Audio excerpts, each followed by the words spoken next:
All right, right now I want to talk to all you gnarly dudes, and I mean skateboarders as well as surfers. Just because you're up here in the snow and the trees doesn't mean you can't hang 10. You can fly on the flakes now. When a sport has its own magazines, you know its time has arrived. I'm talking about snowboarding. Fasten your seatbelts for a rad ride.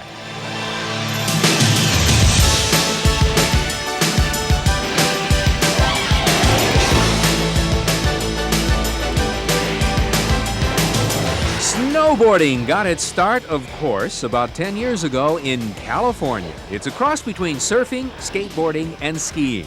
Ripping the crystal wave with the Rad and the Polis has caught on really big lately. But the center of action has moved east to Colorado and even on to Europe. One of the reasons is the resistance of big resorts like Squaw Valley, Heavenly, and Mammoth Mountain to allow shredheads to mix with money-laden alpine skiers. Because they're not used to seeing snowboarders around, and they think we're all a bunch of hoodlums and just running around cutting off skiers and knocking everybody down.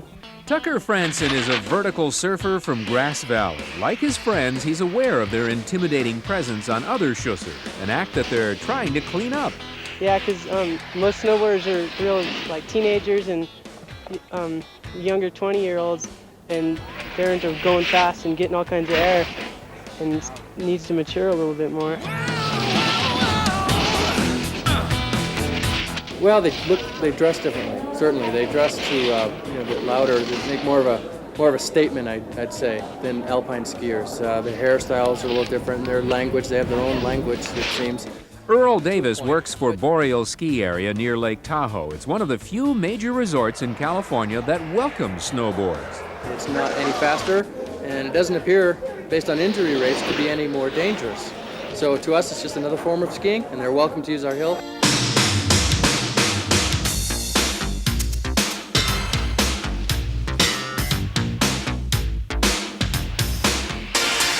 To a snowboarder, grabbing air is what it's all about. The idea is to launch oneself off the snow, contort into any number of configurations, and then re-enter the atmosphere onto terra firma, of course, surviving the whole experience.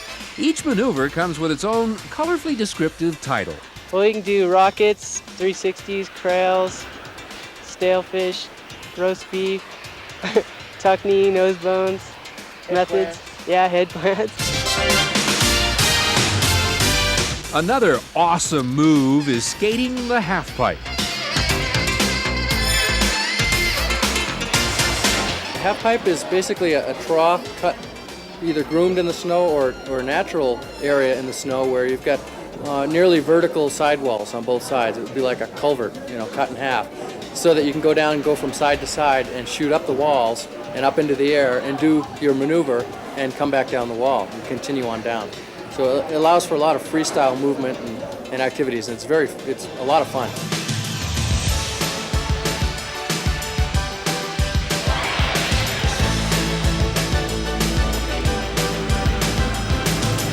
One thing about snowboarders, they love it. They have a verve and a passion for their sport that alpine skiers once had back in the mid-'60s. The only hindrance is that youthful exuberance spills out on the hill, turning off the bread-and-butter twin slack clientele the resort owner relies on. But the shredhead image is being toned down by both ski area managers and the flail and bailers themselves. They've learned that a rude tude is not a welcome mat at a lot of resorts. In fact, they've taken a lesson from their older skier brethren of the 60s. They're learning to be cool. Some people think the snowboards carve the runs up a little too much and are risky to other patrons, so not all the resorts up here at the lake allow them.